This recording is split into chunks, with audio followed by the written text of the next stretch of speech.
ভাই রে ভাই, অবশেষে লিটন কুমার দাসের পর তাহিদ হৃদয়কেও ছাড়লো না গ্যালারিতে থেকে বসে থাকা দর্শকরা।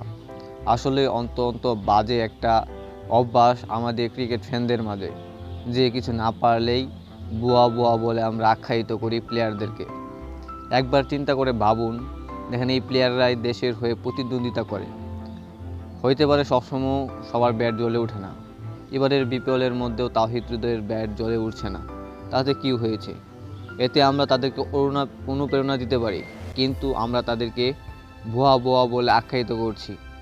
শেষমেশ কি এই ভুয়া ভুয়া আখ্যায়িত তাদের উপর পড়ছে না আমাদের উপর প্রভাব ফেলছে? অবশ্যই আমাদের উপর প্রভাব ফেলছে।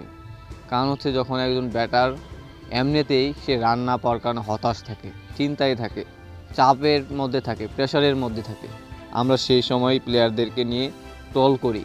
আপনি ট্রল করেন, কোনো সমস্যা নাই, সোশ্যাল মিডিয়ার মধ্যে করেন, সেখানে আমি ব্যক্তিগতভাবেও করে থাকি। কারণ হচ্ছে, ব্যক্তিগতভাবে সমালোচনা করলে প্লেয়াররা হয়তো কিছু একটা ভালো খেলবে, কিন্তু ডাইরেক্ট সরাসরি তার সামনে গিয়ে আপনি তাহিদ হৃদয় বুয়া, তাহিদ হৃদয় বুয়া এসব বলে আখ্যায়িত করবেন, এটা অত্যন্ত বাজে দেখায়।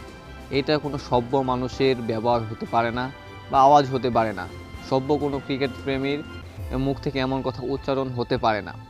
আপনারা সকলে জানেন, ক্রিকেট হচ্ছে ভদ্রলোকের খেলা।